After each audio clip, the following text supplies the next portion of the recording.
Hello everyone, I'm here to make a short video on the most atrocious thing I've made, the 2x4 sword. You only probably saw a second of it in one of my videos. I'm gonna put it right now. And yeah, this is an interesting project.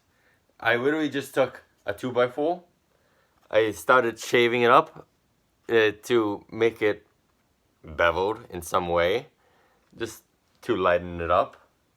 Put some weird looking grooves. I shaved the top skin a bit on this side, but left this side bare. So this side you could see it's truly a 2x4, and this side I go crazy with the designs and stuff. And the handle is, continuing the same tang of wood, but it's covered with paracord. This atrocious project was, of course, inspired by the Mayan swords that have obsidian on the blades, and since obsidian is volcanic glass, I tried thinking up of why not just get a 2x4 and shove a bunch of glass in it.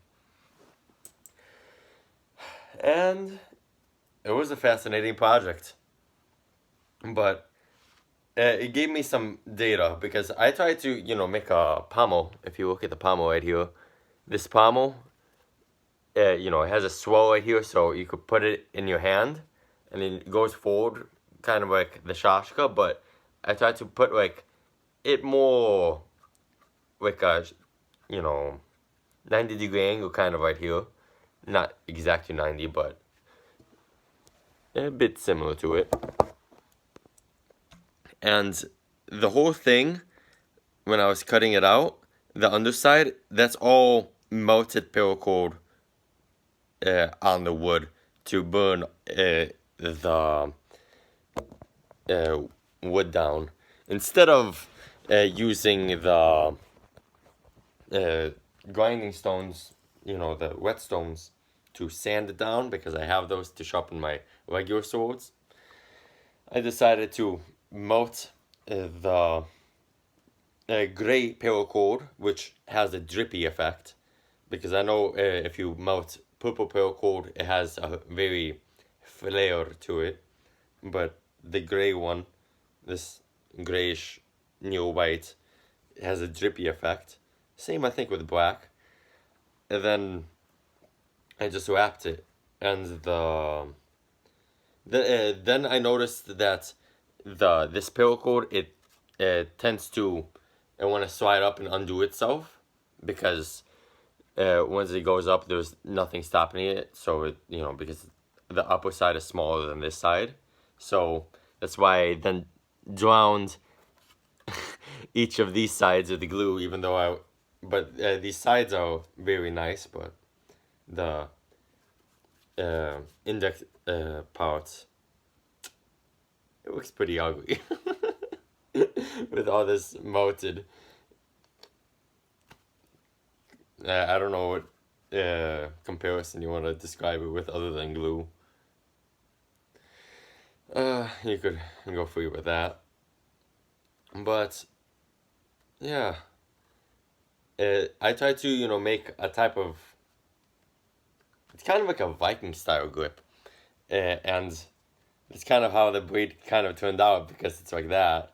And it was very interesting, because like I hear people that use Viking style grips, putting your hand inside it is a kind of an illusion, because you think, like when you grab it, to put your hand inside, but this nick right here, it really would dig into your hand. And I even had like a small piece of skin come out, just like small, like scratch, I guess, of skin that came out, because it kept punching the bottom of my hand.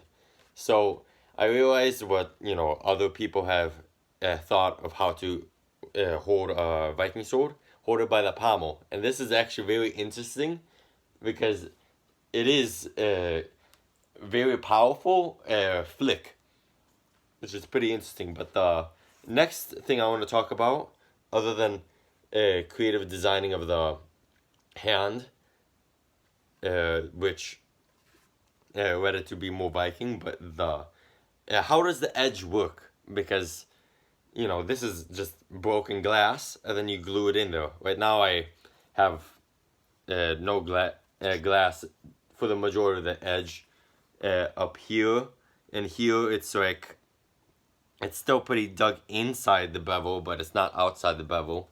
Here it's then a tiny bit like that. But what I gotta say is keep the glass pretty long, because if you can't just get like these. You can't get like a short piece like this and say, oh, the edge is there, because it actually won't like do anything. But these bigger pieces do work and do something. But the disadvantage also to the bigger pieces is once you hit it against something, these bigger pieces, of course, will terminate. That's some of these small pieces are not because of me taking out the edge and putting a new one, but it's because it literally got broken off. And I would say it takes, like, depending on how you hit that target, it takes like 3 hits or 2 hits per section, depending on what target you hit. So it's not a long-lasting blade if you're gonna make your do-it-yourself sword, but it's pretty interesting. And make sure you have a very strong epoxy, because sometimes I think in the video, one of the only few videos I even have, you could see sometimes glass fly off, and it could have been that it broke off, or it could have been the whole piece was not glued on properly and it flies off. But yeah, as a hewing object, this one, well, I don't know how successful yours will be, but from the data I've gathered, it's a very one-time use thing, because you're gonna only use like what 6 targets before the sword becomes just a mace or a club, whatever you want to call a percussion weapon instrument. But as all in all, even if it is turning into a percussion weapon rather than a sharp implement, it still would do the job. Which is kind of the creative thing, because what gave me the idea additionally to mine swords and stuff and do it yourself and all that is I was talking about longsword, and then one of the guests said, oh, but you could just hit them in the back of the head with a 2x4. And of course there's some instruments in warfare and medieval warfare that are similar to that. But I try to make a combination of the two, because it's always nice to have a sharp edge. It makes the job much more easier, because when you have a sharp edge, it takes less energy, because like especially with a real edge rather than an edge like this. If you take a real edge and let me grab sneak peek for the next video. Well, maybe the next video. Maybe I'll do a few videos later. We got a sharp edge.